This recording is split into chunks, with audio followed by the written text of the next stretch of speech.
অনুরোধ জানাবো, ইতিপূর্বে যত টিচারদের প্রতি খারাপ আচরণ করা হয়েছে, গিয়ে তাদের কাছে ক্ষমা চেয়ে মহব্বতে সম্মানে এদেরকে যাতে আবার আপন আপন পদে আনা হয়, আল্লাহ সবাইকে সে তৌফিক দান করুন।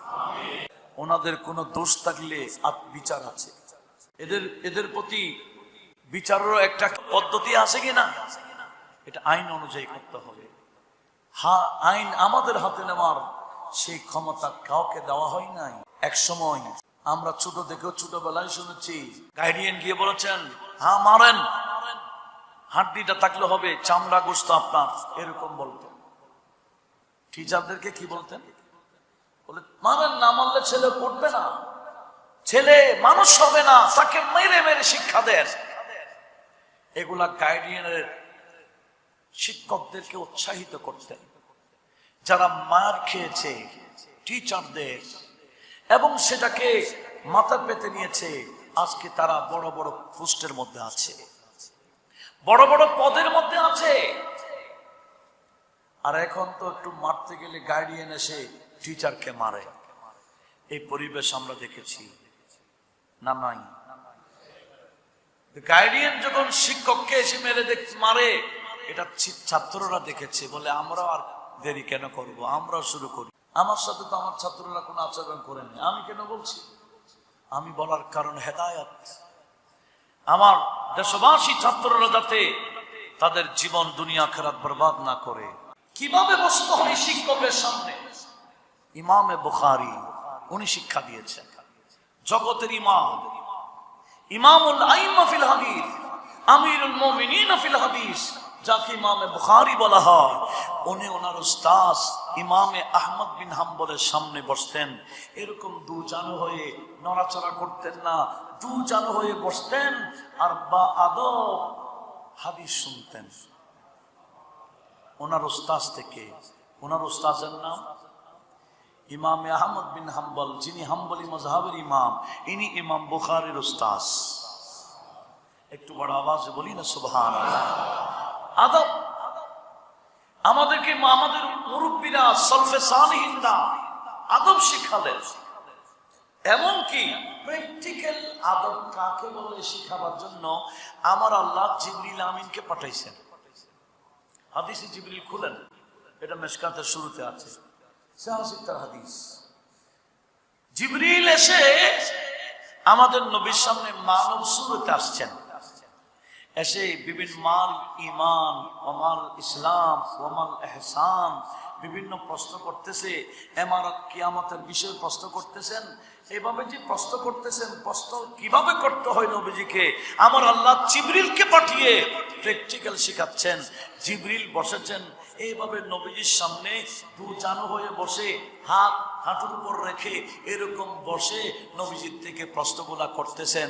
আল্লাহ শেখাচ্ছেন, আমার মাহবুবের উম্মতেরা, আমি জিবরিলকে পাঠিয়ে আমার বন্ধু নবীর আদব কিভাবে করতে হয় আমি প্র্যাকটিক্যাল তোমাদেরকে শিক্ষা দিচ্ছি। একটু জোরে বলি না সুবহানাল্লাহ। মা বাবার প্রতি আদব, টিচারদের প্রতি আদব, মুরব্বীদের প্রতি আদব, শ্রদ্ধা চলে যাচ্ছে। এটা কত বড় বিষয় আমাদের ইসলাম ধর্মে। অবশ্যই এটা জানতে হবে। পাশাপাশি অন্তত আমার আন্ডারে যারা আছেন, আমার ফ্যামিলিতে যারা আছে, আমরা তাদেরকে যাতে এভাবে আদব দিয়ে বড় করি। ছোটকাল থেকে যখন আদবের শিক্ষা দিব, এরা বড় হয়ে আর বেআদব। সেজন্যই আজকে আমি বিষয় নির্ধারণ করেছি, সে আদব, আহমিয়াতুল আদব ফি শরিয়তুল ইসলামিয়া। ইসলামী শরীয়তে আদবের কত বড় গুরুত্ব রয়েছে। কেউ যদি বলে না আমি আছি দুনিয়াতে, যা ইচ্ছা তা করো, তাহলে এটা তার বিষয়। আমার আল্লাহ ইখতিয়ার দিয়েছেন, এ দুনিয়াতে পাঠিয়েছেন জাস্ট পরীক্ষার জন্য। আমরা পরীক্ষার হলে আছি। সূরাতুশ শূরা 25 পারাতে, সূরার 20 নম্বর আয়াত, সেখানে আমার আল্লাহ পাক সুবহানাহু ওয়া তাআলা ইরশাদ করেছেন, আউযু বিল্লাহি মিনাশ শাইতানির রাজীম, মান কানা ইউরিদু হারসাল আখিরা নাজিদ লাহু ফি হারসিহি ওয়া মান কানা ইউরিদু হারসাদ দুনিয়া নু'তিহি মিনহা ওয়া মা লাহু ফিল আখিরাতি মিন নসিব। আমার আল্লাহ বললেন কি, মান কানা ইউরিদু হারসাল আখিরা, যারা দুনিয়াতে চাষ করে আখিরাতের নিয়তে, এখানে চাষ বলতে আমলের চাষ, যারা আখিরাতের ফল পাবে সে আশায় দুনিয়াতে চাষ করবে। মান কানা ইউরিদু হারসাল আখিরা, যারা আখিরাতের ফল ভোগ করার ইচ্ছা করে, নতিহি মিনহা, আমার আল্লাহ বলেন নাজিদ লাহু ফি হারসিহি, আল্লাহ বলেন আখিরাতের নিয়তে আমল করলে আমি আল্লাহ তার আমলে বরকত দিই এবং তাকে সওয়াবে ব্যাপক দান করি। তার সওয়াব নাজিদ লাহু ফি হারসিহি, তার এই হারসের মধ্যে, তার এই ক্ষেতের মধ্যে, তার এই চাষাবাদের মধ্যে, তার এই আমলের মধ্যে আমি আল্লাহ বরকত দিই, সওয়াব বাড়িয়ে দিই। নিয়ত থাকতে হবে কিসের? আখিরাতে। আখিরাতে যারা আখিরাতের নিয়তে আমল করবে আমার আল্লাহ বলেন নাজিদ লাহু ফি হারসিহি, তার এই হারস, তার এই চাষাবাদে আমি আল্লাহ আরো বাড়াই দিই, বৃদ্ধি করতে থাকি। আর ওয়ামান কানা ইউরিদু হারসাদ দুনিয়া, যারা দুনিয়া শুধু অর্জন করতে চায়, আখিরাতের চিন্তা নাই বললে চলে, তাহলে নু'তিহি মিনহা, আমি দুনিয়া থেকে তাকে কিছু দিই, দুনিয়া থেকে তাকে কিছু দিই। যে দুনিয়াই, এই দুনিয়াই থেকে শুধু দুনিয়াই কামনা, আমি দুনিয়ার এই নিয়ামত থেকে কিছু তাকে দান করি, তবে ওয়ামা লাহু ফিল আখিরাতি মিন নসিব, আখিরাতের কোনো অংশ সে পাবে না। একটু বড় আওয়াজে বলবো না নাউজুবিল্লাহ? আমাদের প্রত্যেকটা আমলের নিয়ত থাকতে হবে কিসের? আখিরাত। আমরা অনেক আমল করি আখিরাতে, আমল করি দুনিয়াতে, কিন্তু আশাবাদী কিসের? আখিরাতে। আল্লাহ বলে এরকম যদি আমল করে আমি আল্লাহ পাক সুবহানাহু ওয়া তাআলা তার আমলও বাড়াই দিই, সওয়াবও বৃদ্ধি করে দিই। আর যারা শুধু দুনিয়া কামনা, দুনিয়া থেকে কিছু দিই, তবে মা লাহু ফিল আখিরাতি মিন নসিব, আখিরাতের কোন অংশ সে পাবে না। তাহলে আখিরাতের কোন অংশ না পাইলে তো অবস্থা কি হবে? আফসোস করবে আবাদুল আবাদ, স্থায়ী ভাবে, যে আফসোসের কোনো শেষ থাকবে না। আল্লাহ সবাইকে হেফাজত করুন। প্রতিটা কাজেই আখিরাতের নাজাতের চিন্তা আমাদের করা লাগবে। সেজন্য আমরা দুনিয়াতে যে যতই পাঁচই করি না কেন, দুনিয়াবি স্বার্থে, এটা দুনিয়ায় সীমাবদ্ধ। তবে ঈমান, আকীদা, ইসলামের বিষয়গুলা, আমলের বিষয়গুলা, এগুলা শুধু দুনিয়াতে সীমাবদ্ধ নয়, এগুলা আমরা ফল পাবো কোথায়? আখিরাত। সেজন্য আমাদের এই বিষয়ে, আখিরাতের বিষয়ে যাতে সবাই এক থাকি, আখিরাতের বিষয়ে যাতে আমরা সবাই এক থাকি, সেখানে যাতে কোনো ধরনের মতানৈক্য না করি। আমাদের এখানে মসজিদে বাৎসরিক কিছু অনুষ্ঠান হয় না? যেমন এই মাসে এই ভারতবর্ষে দুজন মুজাদ্দিদ মহান, যাদের অবদান ব্যাপক, ইমাম রব্বানি কাইয়ুমে জামানি হযরত মুজাদ্দিদ আলফে সানি রাদিয়াল্লাহু তাআলা, আরেকজন আলা হযরত ফাজিল বরভি রাদিয়াল্লাহু তাআলা, এই দুই জাতের ব্যাপক অবদান এই মহাভারতে। তখন তো বাংলাদেশ ছিল না, না পাকিস্তান ছিল, না নেপাল ভুটান ছিল, অখণ্ড ভারতবর্ষ ছিল। এই মহা অখণ্ড ভারতবর্ষে যাদের অবদান, আমরা ওনাদেরকে স্মরণ করে আসছিলাম, ইনশাআল্লাহ স্মরণ করতে থাকব। তো ফৌজদারহাট দরবার শরীফে ইমাম রব্বানীর উরুসে পাক ধারাবাহিক চলে আসতেছে। সেখানে 2 তারিখ হবে ইংরেজিতে, সে যার কারণে আমরা ওই তারিখে রাখি না, আমরা আগের দিন করব আমাদের মসজিদে। আল্লাহ পাক সুবহানাহু ওয়া তাআলা আমাদের সবাইকে এই বিষয়ে, এগুলো হচ্ছে আমাদের আখিরাতের সামান, এগুলো আমাদের আখিরাতের বিষয়। এই আখিরাতের বিষয়ে আমি আমার এলাকার সর্বস্তরের মুসলিম মিল্লাতকে বলবো, এই বিষয়ে যাতে কোনো মতানৈক্য না আসে, সবাই ঐক্যবদ্ধভাবে আমরা আখিরাতের সামানগুলো গোছাবো, বলেন ইনশাআল্লাহ। কি বলতে চাচ্ছিলাম, এই যে আখিরাত, অনেকে দুনিয়া অর্জন করতে গিয়ে আখিরাত বরবাদ করছে। যে আদব আমাদের থাকা দরকার ছিল, একজন শিক্ষকের প্রতি কি আদব ছেলেদের থাকা দরকার, এই তরবিয়ত হচ্ছে না। আদবের তরবিয়ত, শিক্ষা, প্রশিক্ষণ আমাদের ঘর থেকেও চলে গেছে, প্রতিষ্ঠান থেকে চলে গেছে। অথচ আদব কত বড় বিষয়। আমাদের নবীজির শিক্ষককে একটু বলেন না, কে? নবীজির শিক্ষক হচ্ছেন আল্লাহ পাক সুবহানাহু ওয়া তাআলা। আর নবীজি কি দাবি করেছেন? নবীজি দাবি করেছেন, ইন্নাল্লাহা আত্তাবানি ফাআহসানা তা'দীবি, আল্লাহ আমার শিক্ষক, আর সেই আল্লাহ আমি নবীকে আদব শিক্ষা দিয়েছেন। আমার আল্লাহ আমাকে বড় সুন্দর আদব শিক্ষা দিয়েছেন। নবীজিকে আদব শিখালেন কে? আত্তাবানি রাব্বি ফাআহসানা তা'দীবি, আল্লাহ আমাকে আদব শিখালেন, আর আমার আদবটা অতি সুন্দর। আমরা যে নবীর উম্মত, আমাদের নবীজির আদব কেমন আদব, যিনি আল্লাহর সামনে গোটা রাত এরকম দাঁড়িয়ে থাকতেন, পা ফুলে যেত, ইবাদত বন্ধ করতেন না। এই আদবটা কার প্রতি? আল্লাহর প্রতি। এভাবে নবীজিকে আদব শিখালেন আমার আল্লাহ। আর নবীজি যাদেরকে শিক্ষা দিতেন, নবীজির সামনে বসতেন, ইনারা কারা? সাহাবায়ে কেরাম।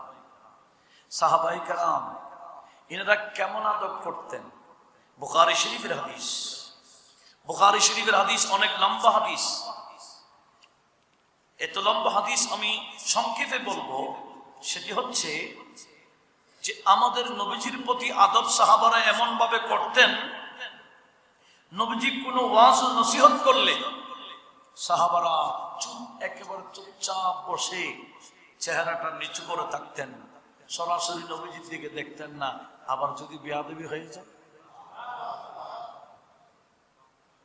এমনকি কোন ধরনের কথা বলতেন না। কথা বলতে গেলে খুব আদব সহকারে ছোট ছোট করে অনেক কথা নবীজি বারবার জিজ্ঞেস করতে হয়, একটু বড় করে বলো। কেন? আদবের জন্য।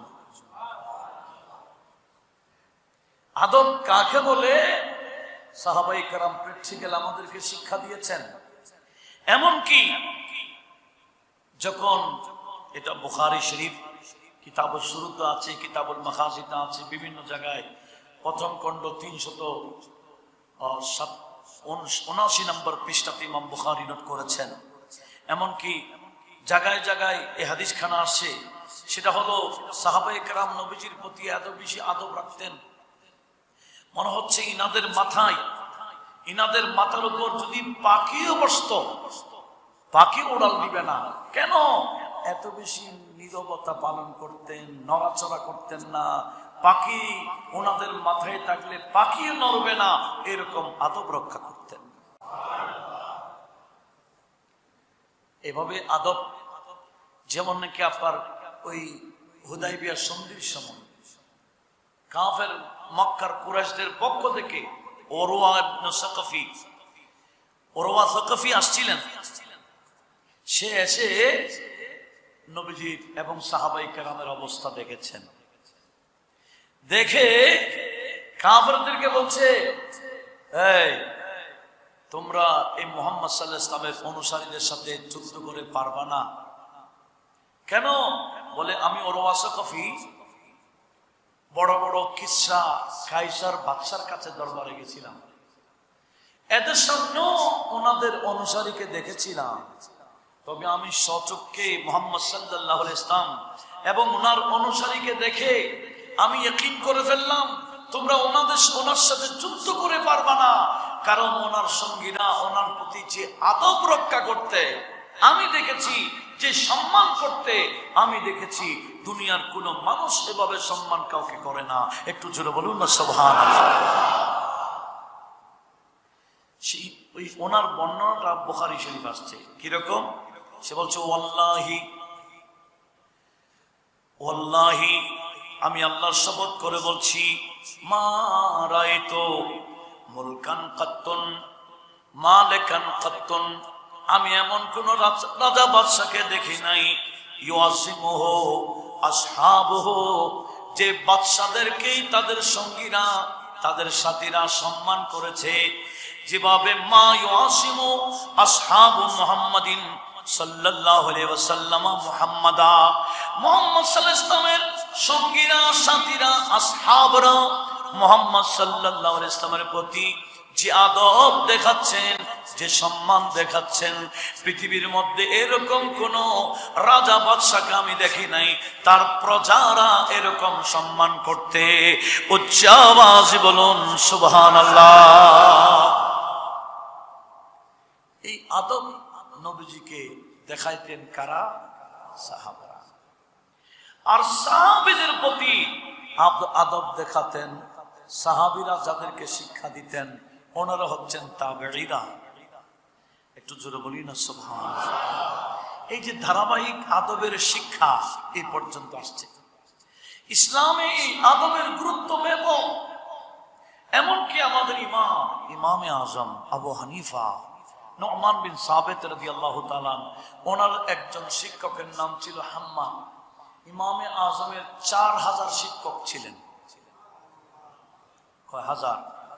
4000। আমার আপনার টিচার হলো আর কয়জন? ইমামে আজমের শিক্ষক 4000 ছিলেন। ইমাম বুখারীর শিক্ষক 1080 জন ছিলেন। ইনারা শিক্ষকের প্রতি এত আদব। ইমামে আজম আবু হানিফার টিচার একজনের নাম হাম্মাদ, উনি ওনার টিচারের নামে ওনার ছেলের নাম রেখেছেন।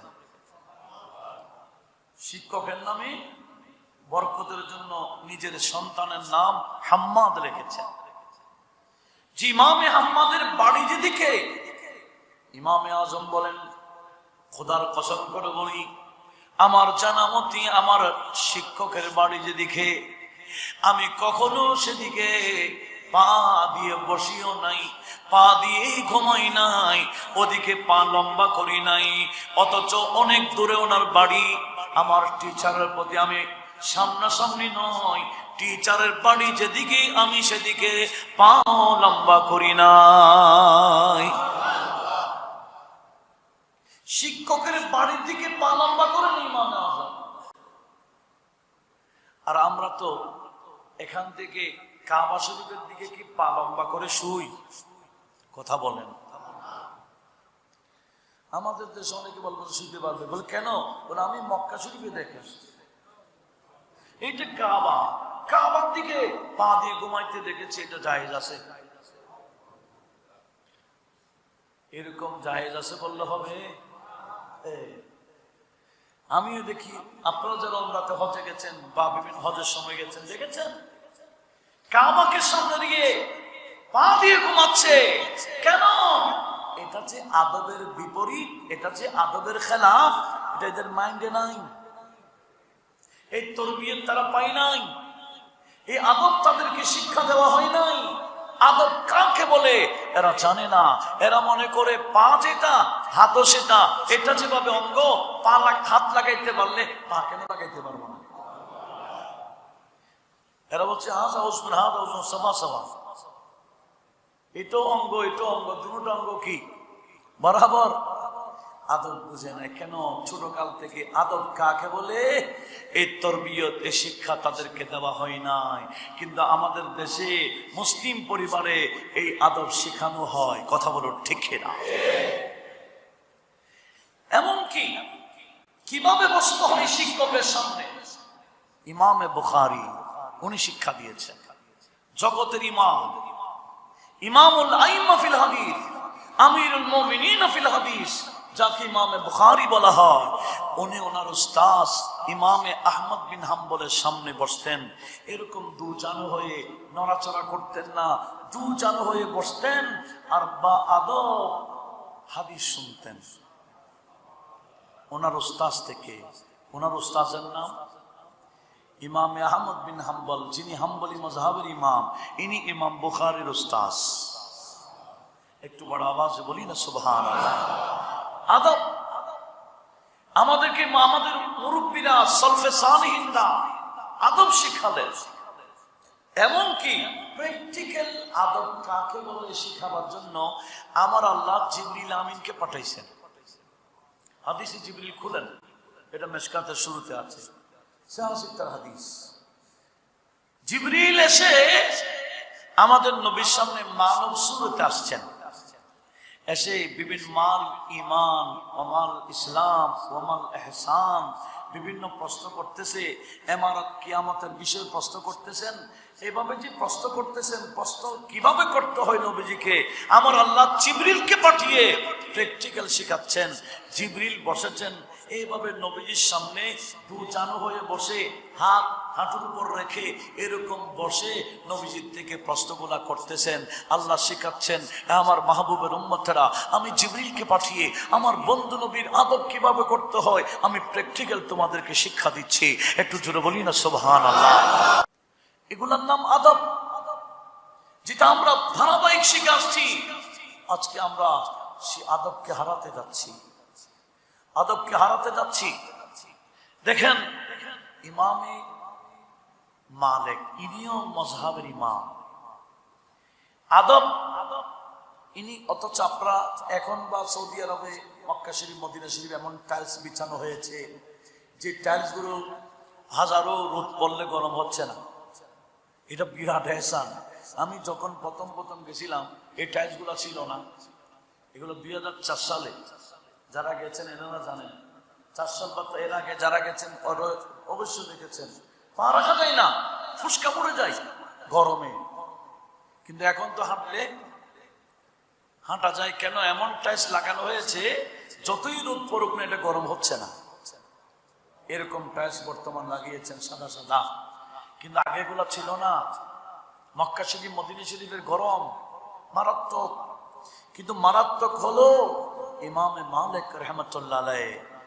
ইমামে মালিক উনি মদিনা শরীফে জুতা পায়ে দিয়ে হাঁটতেন না।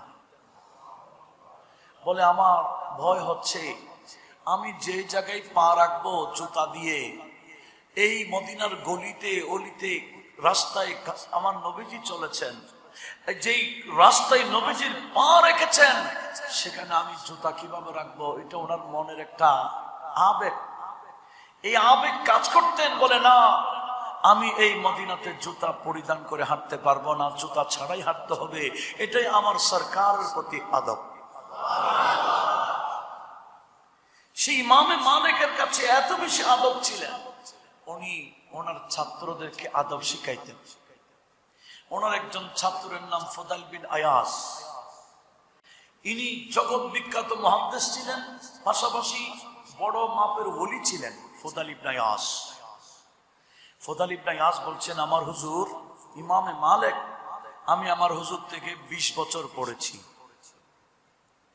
20 বছর পড়ার পর হুজুর আমাদের থেকে বিদায় নিয়েছেন।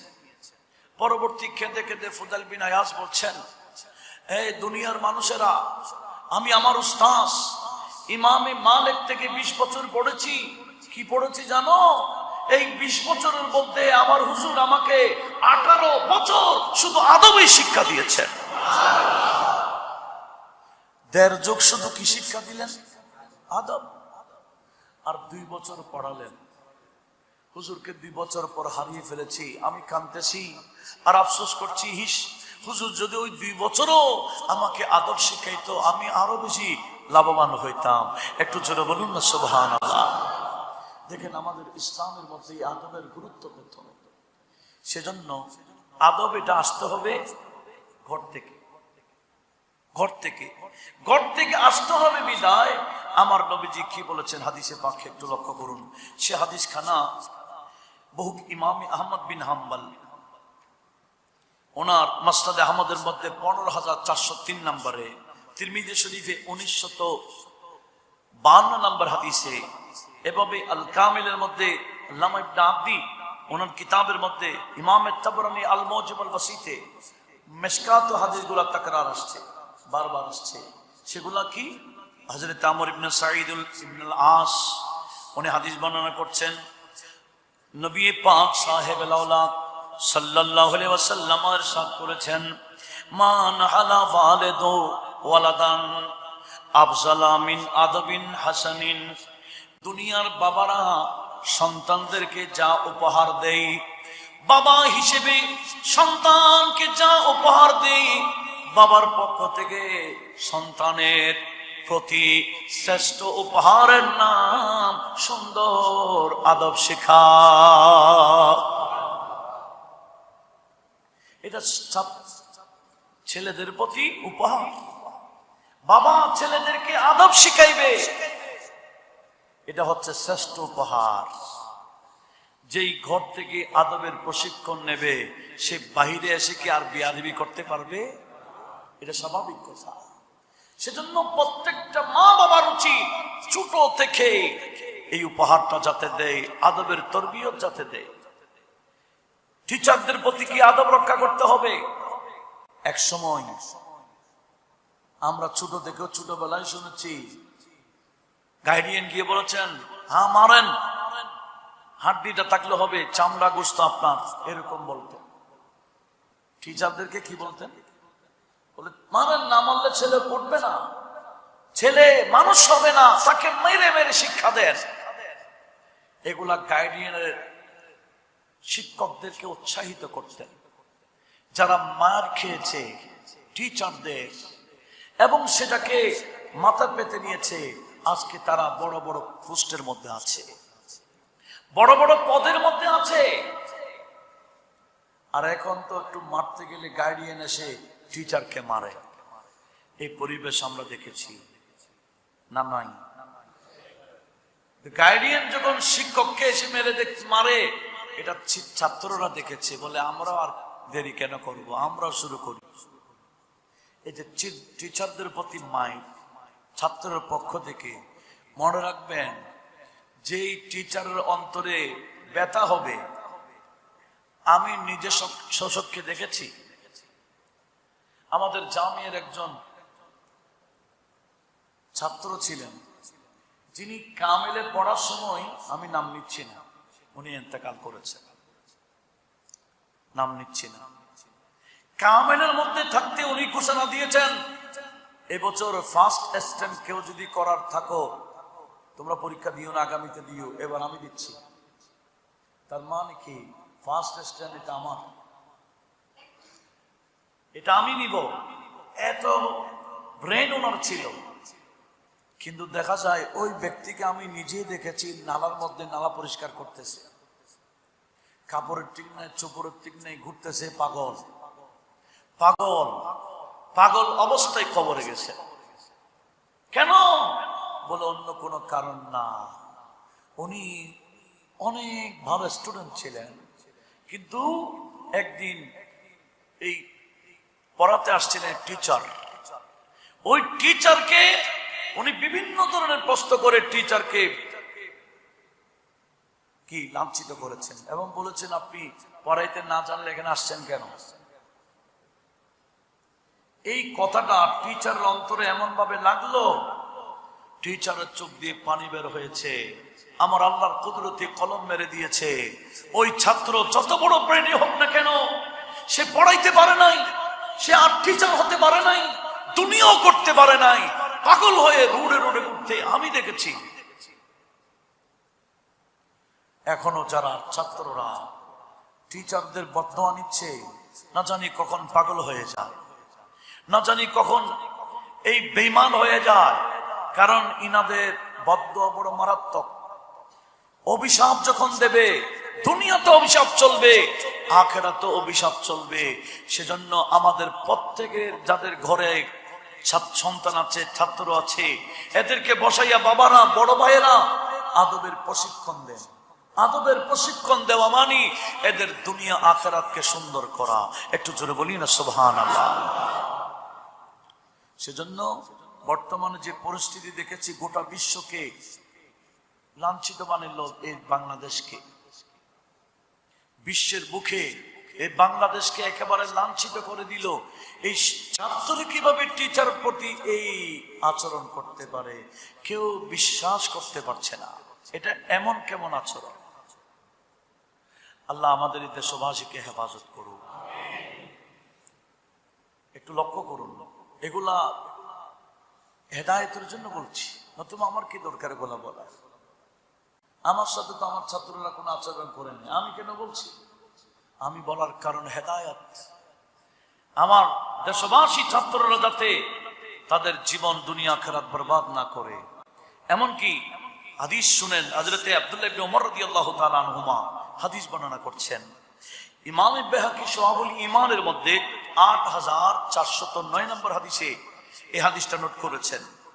কি?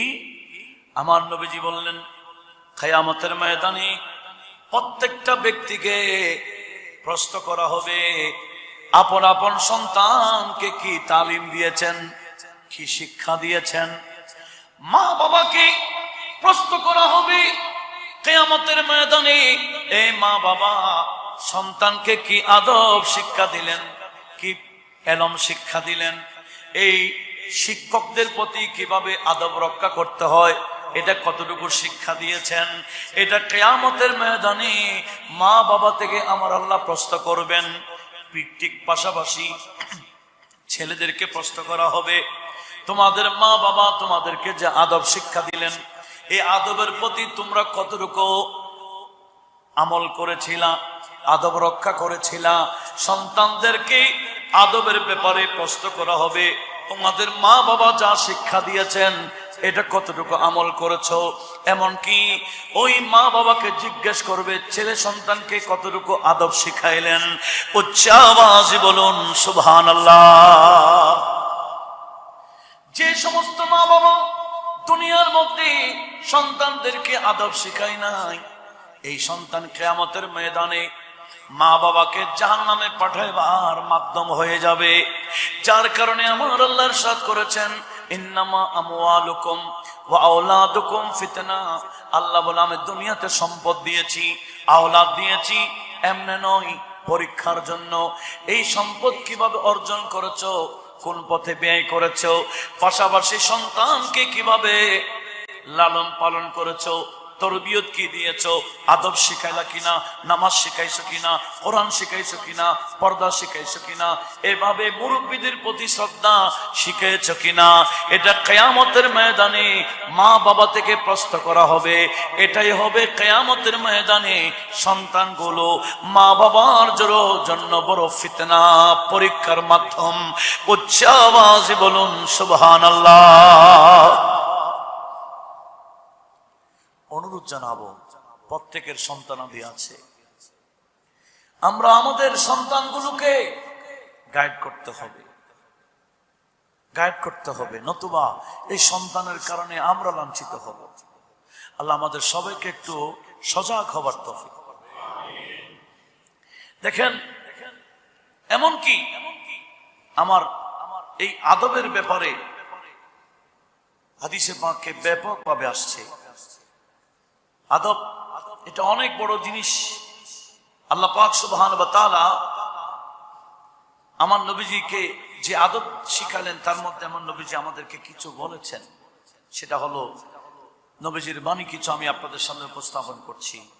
নবীজি বলেছেন, এটা ইমামে ফকিয়াবুল্লাহ সমরকন্দি, তার একটা কিতাব আছে বুস্তানুল আরিফিন, সেই কিতাবের 148 নম্বর পৃষ্ঠাতে নোট হচ্ছে, قال رسول الله, বড় করে বলুন, সাল্লাল্লাহু আলাইহি ওয়াসাল্লাম, আহাব্বুল ইবাদি ইলাল্লাহি বাদাল আমবিয়ায়ে ওয়াশ শুহাদায়ে ওয়াল মুআল্লিমুন।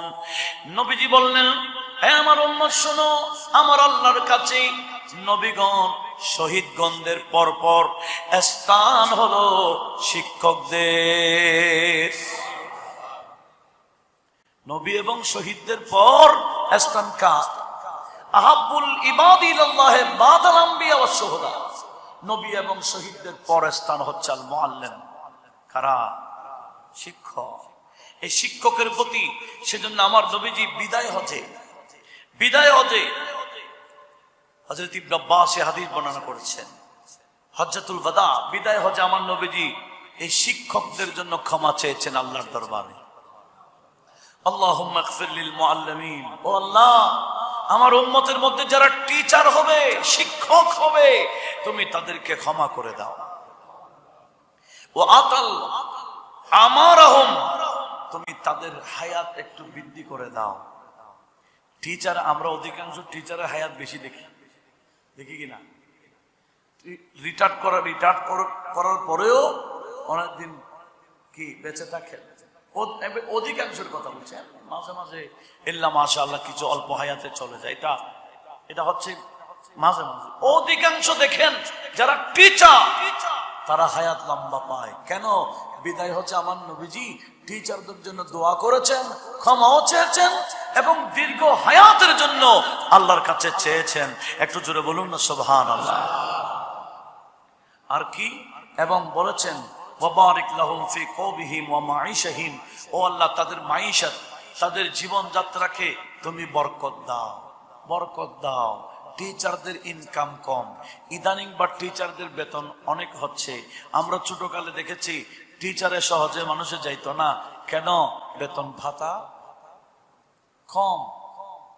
বেতন ভাতা কম হতে পারে, কিন্তু এদের বেতনের বিষয়ে আমার আল্লাহ বরকত চেয়েছেন বিদায় হজে, যার কারণে টিচারদের এই বাচ্চারা বড় বড় শিক্ষিত করালেন। এভাবে ছেলেদেরকে পড়ালেন কিভাবে, সংসার কিভাবে চলাইলেন? অল্প টাকা দিয়ে। বলে হ্যাঁ, টাকা অল্প হইতে পারে, বরকত তো আমার আল্লাহ দিয়েছেন।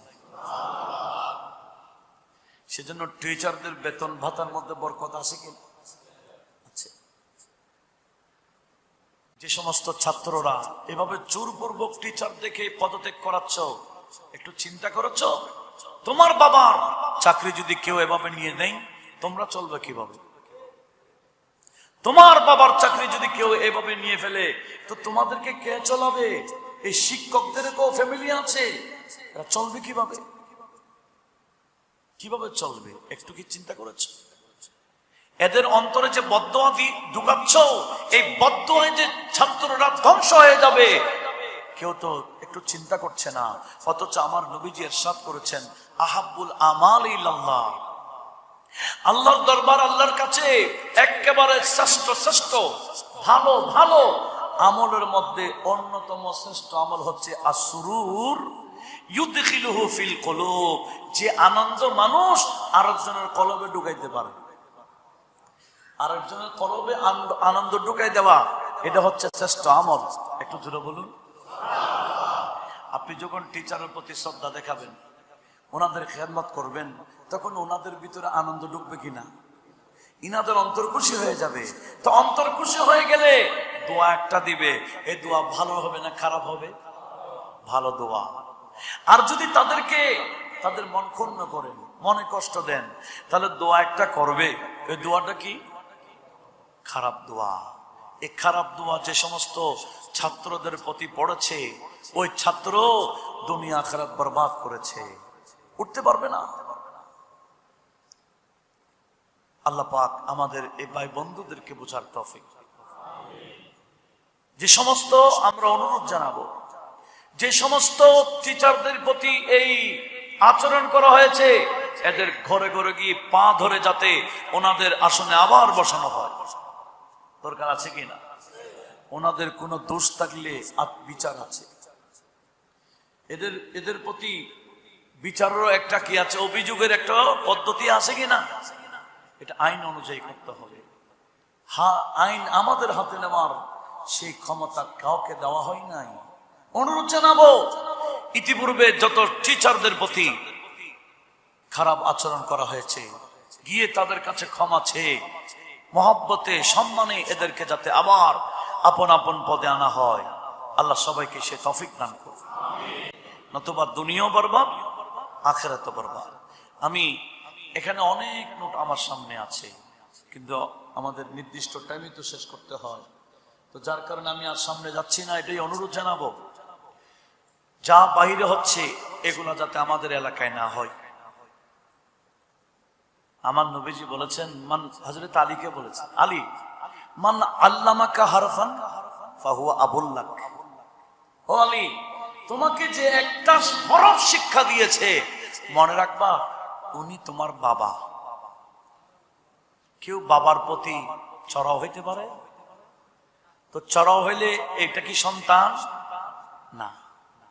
যেভাবে বাবার প্রতি চড়াও হওয়া যাবে না, যিনি একটা হরফ শিক্ষা দিয়েছেন ওনার সামনে দাঁড়াবার সে যোগ্যতা কোনো ছাত্রের নাই। যারা টিচারদের সামনে দাঁড়াচ্ছে, উল্টা কথা বলছে, মারছে, আসলে এরা ছাত্র নয়, এরা হচ্ছে কুছাত্র, সুছাত্র না। শিক্ষিত নয়, কুশিক্ষিত, এটা হচ্ছে কি অশিক্ষিত, ঠিক না? ছাত্র হওয়া বড় কথা না, সুশিক্ষিত হওয়া, সুছাত্র হইতে হবে। নিজেকে গঠন করুন। এগুলা অনলাইনে চলে আসতেছে, আপনি কবরে যাবেন গা, কিন্তু আপনি টিচারদের প্রতি যে আচরণ করেছেন এগুলা কিন্তু থেকে যাবে অনলাইনে। পরবর্তী জেনারেশন আপনাদের আচরণ দেখে ফেলবে। এগুলা আপনাদের জন্য সাক্ষী হয়ে যাচ্ছে, কিয়ামতের ময়দানে বাঁচার কোনো সুযোগ পাবেন না। আল্লাহ সবাইকে একটু নিজেদের মাইন্ডের মধ্যে এগুলা ঢোকার তৌফিক দান করুন। ইসলামী অনুশীলন যাতে তাদের অনুশীলন করে, ইসলাম যাতে অনুশীলন করে, আল্লাহ সে তৌফিক সবাইকে দান করুক। আমিন। ওয়া মা আলাইনা ইল্লাল বালাগ।